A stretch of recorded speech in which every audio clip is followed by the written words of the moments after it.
Hello, welcome back to my channel. 7 Speed Manipur ngasi video se koi gi KTM gi showroom da ne koi ji lai je. KTM gi ngasi koi gi Manipur da su koi gi 390 gi GP edition na da koi gi Anouba makal gi kero ne gari ama launch tawre ado koi Manipur da su yore. Ado Manipur da Europe ni na masi gi gari se kamai tawuno sai my price na kano my freezer na kari kari yauri halda. Habet samlapa nasi ki video sida mayam da share tawjara ke ado mayam video se nauna thengna ba yaur gade subscribe like and share sunche choidana tawbiramo aduga ano ba video content sing hagala da miss hoidana ba bell icon su press me choidana tawbiramo ba adudi hours go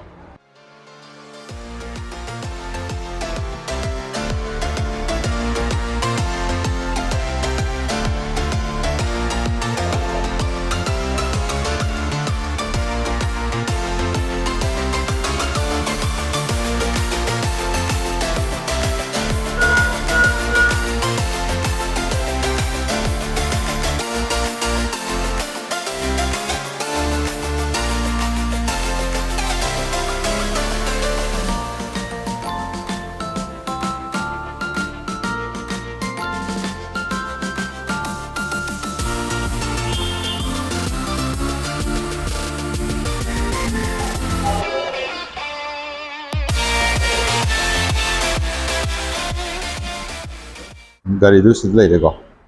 gari se akoi gi magi details haidring ai mangoina na sigi magi on road price ju ji imphal da ya lai ge habdo ai haijarake ado si khaktana tana sida lai ba showroom sida lai ba gari singcha ai dum price mathang mathang habet haijaram ge ko mayam da aji han da sida dum power se sine akoi gi GP edition da no akoi 390 gi RC 390 annualized. See, if you on road time falda 3,65,943. This is impal race.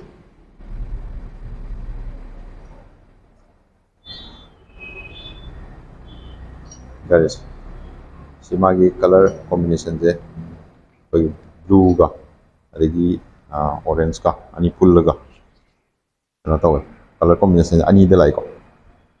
Color makal sina Atlantic blue na hai ko. Jadi amma tu dia sudah leitre, laku kan tu tahu ramai lau ramai le, aduna electronic orange na mga ko. Asin na yang color combination tu pasal ko. Ada sih, ada kasi kau istilah tu lagi ba, sih kisah, sih na 200 ni, juk 200 cina, 2,25,309 this price or not. Dari maning di tayar kasi tembeng di yamna yang menungay ko lagi sila lagi betulin aks banagi ko dari ne sigis na lagi on rota sila ise 2,54,625 ki nozla isinamo price Somda Maya is the lives in a Duke Canonico 250 Guinea. She's now on rota 2,73,536 on rota lays as Gary de Yamna Nungagado Gari Pakang Musa, Nahasing the Tow with the Hene Yamna Nungagado Gari Harigadi Ibu Hajo Harigadi Duke Sigi 200 to 50 asi dum yara right na khalle ko ada makoi se ayam matamda racing type oina loin tawai gari sing je ayam race ki damak ta sabu gari ngakne aduna makoi da akogi gari se aerodynamic se yam fazana lai bhai tar ada sisu koi gi kan ngakne 250 ngakne ko silai sing je ada sina RC 125 sisina on road of usually say 2,17,776 on road price.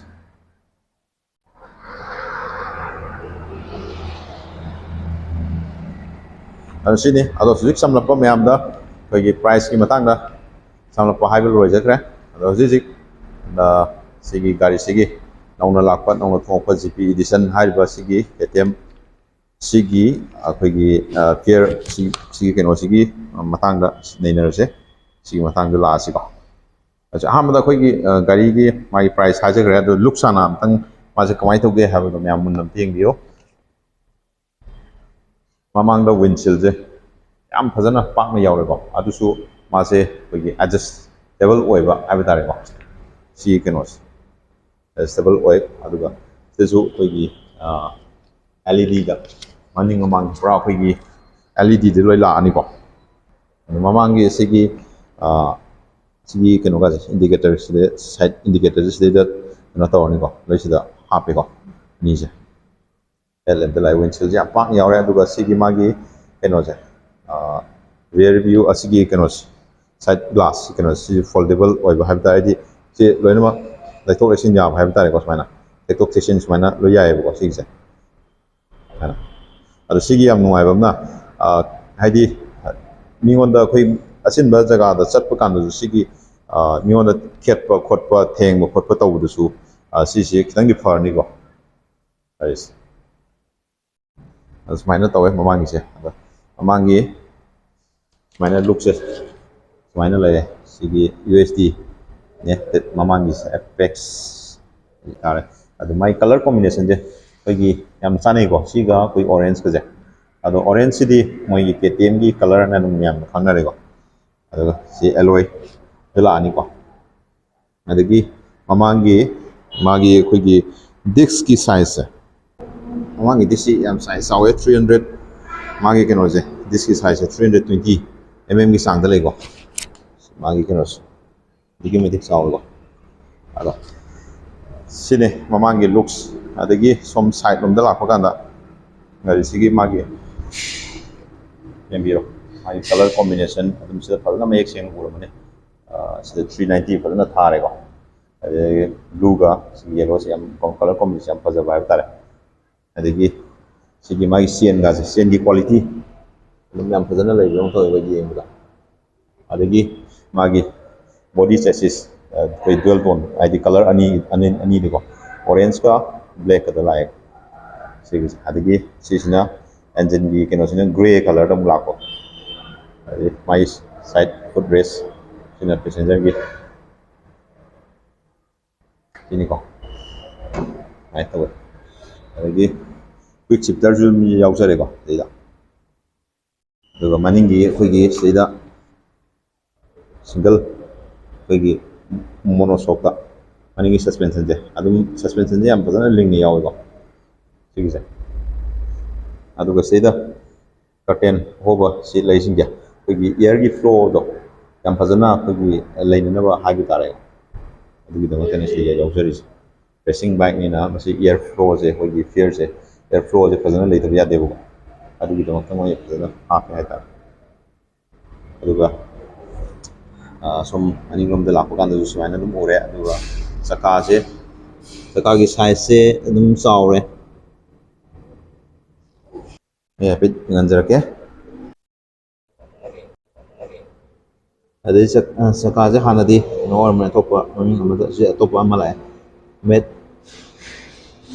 ꯃꯦꯠꯖꯦꯂꯔ ꯍꯥꯏꯅꯀꯣ ꯂꯥꯛꯑꯦ ꯆꯀꯥꯁꯦ ꯆꯀꯥꯒꯤ ꯃꯥꯒꯤ ꯁꯥꯏꯖꯁꯦ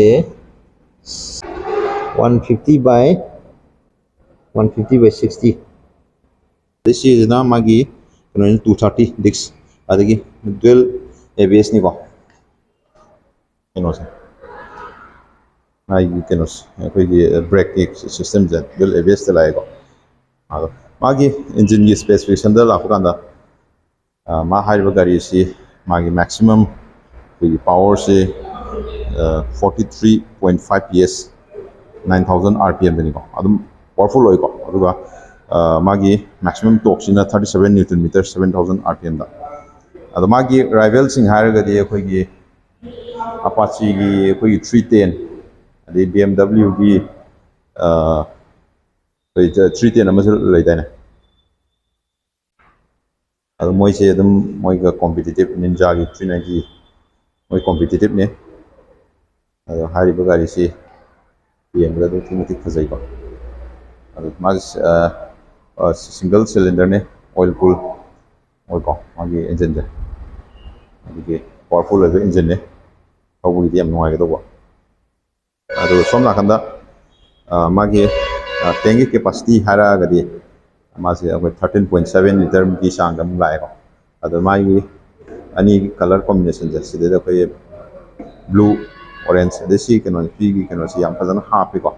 ꯌꯥꯝ ꯃꯑꯣꯡ ꯇꯥꯅ ꯑꯗꯨꯒ ꯁꯤꯠꯁꯤꯁꯨ ꯑꯩꯈꯣꯏꯒꯤ split ꯑꯣꯏꯔꯦ ꯄꯨꯔꯥ ꯁꯤꯡꯒꯜ ꯑꯣꯏꯗ꯭ꯔꯦꯀꯣ ꯁꯤꯗ ꯃꯥꯒꯤ ꯁꯣ ꯄꯥꯜꯂꯤꯕꯁꯤ ꯂꯧꯊꯣꯛ ꯂꯧꯁꯤꯟ ꯌꯥꯅꯅꯕ ꯍꯥꯏꯕ ꯇꯥꯔꯦꯀꯣ ꯑꯗꯨ ꯁꯤꯅ ꯍꯦꯟ ꯒ꯭ꯔꯦꯞ ꯂꯩꯔꯦ ꯔꯤꯌꯔꯒꯤꯀꯣ ꯑꯗꯩ ꯂꯥꯏꯠ ꯁꯤꯁꯇꯦꯝ ꯑꯅꯤꯃꯛ ꯑꯩꯈꯣꯏꯒꯤ ꯁꯤ LED ꯉꯥꯛꯇꯅꯤꯀꯣ ꯃꯅꯤꯡ ꯃꯃꯥꯡꯁꯦ ꯄꯨꯔꯥ LEDꯅꯤ ꯑꯗꯨꯒ ꯁꯤꯒꯤ ꯑꯩꯈꯣꯏꯒꯤ ꯑꯦꯛꯖꯣꯁ ꯁꯤꯃ ꯑꯩꯈꯣꯏ ꯄꯨꯔꯥ ꯁꯤꯜꯂꯦ ꯍꯥꯏꯕ ꯇꯥꯔꯦ ꯅꯧꯅ ꯅꯍꯥꯟꯒꯩ ꯃꯥꯟꯅꯗ꯭ꯔꯦ ꯍꯥꯏꯕ ꯇꯥꯔꯦ ꯑꯗꯣ ꯁꯤꯒꯤ ꯊ꯭ꯔꯣꯇꯜꯁꯤꯁꯨ ꯑꯩ ꯍꯥꯏꯐꯦꯠ ꯃꯌꯥꯝꯗ ꯇꯥꯍꯟꯖꯔꯛꯀꯦꯀꯣ ꯑꯗꯨꯒ ꯃꯥꯒꯤ ꯀꯔꯤ ꯐꯤꯆꯔ ꯁꯤꯗ ꯍꯧꯖꯤꯛ ꯅꯧꯅ ꯁꯤꯗꯩꯗ ꯌꯥꯎꯔꯛꯏꯁꯦ ꯁꯤꯗ ꯑꯩꯈꯣꯏꯒꯤ ꯃꯥꯒꯤ ꯍꯦꯟꯗꯜ ꯕꯥꯔ ꯑꯗꯩ ꯌꯣꯠ ꯑꯗꯒꯤ ꯃꯥꯒꯤ ꯁꯤꯒꯤ ꯕꯇꯟ ꯁꯤꯒꯤ ꯃꯥꯒꯤ ꯀꯩꯅꯣꯁꯤꯡꯁꯦ ꯑꯗꯨꯝ ꯈꯤꯇꯪ ꯄ꯭ꯔꯤꯃꯤꯌꯝꯅꯦꯁꯇꯤ ꯑꯣꯏꯔꯦꯀꯣ ꯁꯤꯗ ꯂꯥꯏꯠꯀꯤ ꯄꯥꯁ ꯂꯥꯏꯠꯀꯤ ꯁꯤꯗ ꯌꯥꯎꯖꯔꯦ ꯑꯗꯨꯒ ꯁꯤꯗ ꯁ꯭ꯇꯥꯔꯠ ꯁ꯭ꯇꯣꯞ ꯇꯧꯕꯒꯤ ꯀꯩꯅꯣ ꯁꯤꯒꯅꯦꯆꯔ ꯑꯃ ꯌꯥꯎꯖꯔꯦ ꯁ꯭ꯋꯤꯠꯆ ꯑꯃꯀꯣ ꯑꯗꯣ ꯁꯤ ꯑꯩ ꯁꯤꯒꯤ TFTꯁꯦ ꯁꯤ ꯍꯥꯏꯐꯦꯠꯇꯪ ꯑꯣꯟ ꯇꯧꯔꯒ ꯌꯦꯡꯍꯟꯖꯔꯛꯀꯦ ꯀꯔꯤ ꯀꯃꯥꯏꯅ ꯇꯧꯏ ꯈꯣꯠꯂꯤ ꯍꯥꯏꯕꯗꯣ ꯑꯗꯨꯁꯨ ꯌꯦꯡꯍꯟꯖꯔꯛꯀꯦꯀꯣ ꯑꯗꯣ ꯒꯥꯔꯤꯁꯦ ꯑꯩꯅ ꯍꯧꯖꯤꯛ ꯀꯥꯈꯠꯇ꯭ꯔꯤꯉꯩꯗ ꯑꯩ ꯍꯥꯏꯖꯍꯧꯒꯦ ꯑꯗꯣ ꯒꯥꯔꯤꯒꯤ ꯁꯤꯠꯀꯤ ꯍꯥꯏꯠꯁꯦ 830ꯅꯤꯀꯣ ꯑꯗꯨꯝ ꯋꯥꯡꯉꯤꯀꯣ ꯑꯩ ꯍꯥꯏꯐꯦꯠ ꯀꯥꯔꯛꯀꯦꯀꯣ ꯈꯣꯡꯁꯦ ꯑꯩ ꯑꯅꯤꯃꯛ ꯆꯞ ꯆꯥꯅ ꯑꯩꯈꯣꯏꯒꯤ ꯇꯥꯔꯒ ꯂꯦꯞꯄꯗꯣ ꯁꯤꯒꯤꯁꯦ ꯉꯝꯗꯦꯕ ꯈꯤꯇꯪ ꯍꯥꯏꯗꯤ ꯆꯞ ꯆꯥꯅ ꯂꯦꯞꯄꯗꯣ ꯈꯤꯇꯪ ꯋꯥꯠꯂꯦ ꯍꯥꯏꯇꯥꯔꯦ ꯈꯣꯡꯁꯦ ꯑꯗꯩ ꯁꯣꯝ ꯅꯥꯀꯟꯒꯤꯁꯨ ꯈꯤꯇꯪ ꯑꯗꯨꯕꯨ ꯑꯗꯨꯝ ꯌꯥꯏꯀꯣ ꯃꯦꯅꯦꯖ ꯇꯧꯕꯗꯤ ꯑꯩ ꯍꯥꯏꯐꯦꯠ ꯁꯤꯒꯤ TFTꯁꯦ ꯑꯩ ꯑꯣꯟ ꯇꯧꯖꯔꯛꯀꯦ ABS ꯌꯥꯎꯖꯔꯦ ꯑꯗꯒꯤ ꯇ꯭ꯔꯦꯛꯁꯟ ꯀꯟꯇ꯭ꯔꯣꯜ ꯌꯥꯎꯔꯦꯀꯣ ABS ꯇ꯭ꯔꯦꯛꯁꯟ ꯀꯟꯇ꯭ꯔꯣल ꯑꯗꯒꯤ ꯁꯤ ꯂꯩꯖꯔꯦ ꯑꯣꯗꯣꯅꯤꯀꯣ ꯁꯤ ꯂꯩꯖꯦ ꯀꯤꯂꯣꯃꯤꯇꯔ ꯑꯗꯒꯤ ꯀ꯭ꯋꯤꯛ ꯀꯤꯜ ꯁ꯭ꯋꯤꯠꯆ ꯌꯥꯎꯖꯔꯦ ꯑꯗꯩ ꯇ꯭ꯔꯤꯞ 1 ꯇ꯭ꯔꯤꯞ 2 ꯑꯗꯩ ꯕꯦꯇ꯭ꯔꯤꯒꯤ ꯂꯣꯏ ꯌꯥꯎꯔꯦ ꯁꯤꯗ ꯑꯗꯒꯤ ꯇꯥꯏꯃꯤꯡꯁꯨ ꯄꯤꯔꯤꯀꯣ ꯑꯗꯒꯤ ꯑꯩꯈꯣꯏ ꯐꯨꯦꯜ ꯀꯌꯥꯝ ꯊꯧꯕ ꯌꯥꯒꯅꯤ ꯍꯥꯏꯕꯒꯤ ꯃꯥꯒꯤ ꯑꯗꯨꯒꯤ ꯀꯩꯅꯣꯗꯨꯃꯁꯨ ꯑꯗꯨꯝ ꯌꯥꯎꯖꯔꯤꯀꯣ ꯁꯤꯗ ꯑꯗꯣ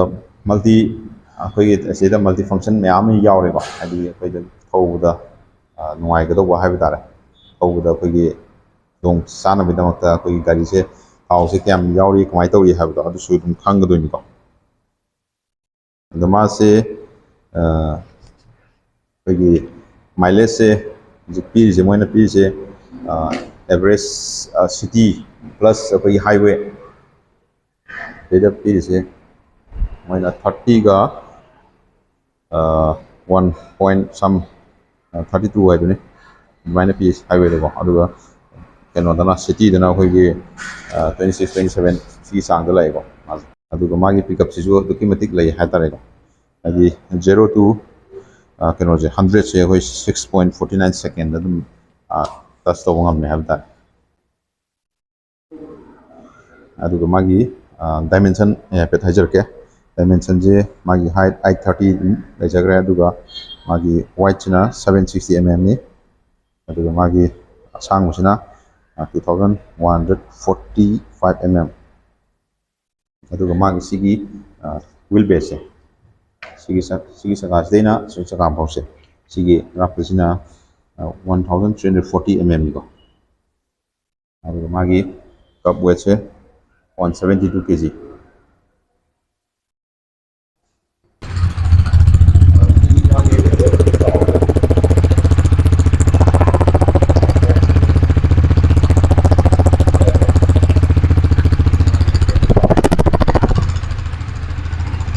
ꯑꯗꯨꯒ ꯑꯩꯈꯣꯏꯒꯤ ꯀꯅꯥꯒꯨꯝꯕ ꯏꯆꯤꯟ ꯏꯅꯥꯎ ꯑꯩꯈꯣꯏ ꯂꯣꯟꯗ ꯂꯧꯕꯤꯅꯤꯡꯉꯁꯨ ꯑꯗꯨꯒꯤ ꯈꯨꯗꯣꯡꯆꯥꯕ ꯑꯗꯨꯝ ꯂꯩꯒꯅꯤ ꯑꯗꯣ ꯃꯁꯤ ꯑꯣꯟ ꯔꯣꯗꯇ 85% ꯐꯥꯏꯅꯥꯟꯁ ꯇꯧꯔꯒ only down payment 15% down payment thambiraga adum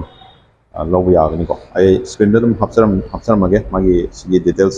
koi contact number adagi changadaba document kage changani habda screen dum hapcharamage aduga sigi contact number jun contact tawraga paw pawbiraga adum gana tawba yagani aduga koi salary person oiragana magi keno 3 month koi salary account statement adu madum changani ko sini koi sigi samlapa koi sigi KTM gi 390 GP edition nauna impalda koi review asama yamda anjagre ado asigi display sumra sanjarage video se aduga hojiki koi loan gi keno do adida koi delivery se koi same day da dum document sing du suna pubiraga dum same day da dum delivery tawi kudong sa dum laigo asigi display sumra sanjarage gai thomo tamda em sa thomo tam helmet sungai soi no pi go mya ai so go thor gana seat belt sungai soi no pa bi har ga slide sumra sanjarage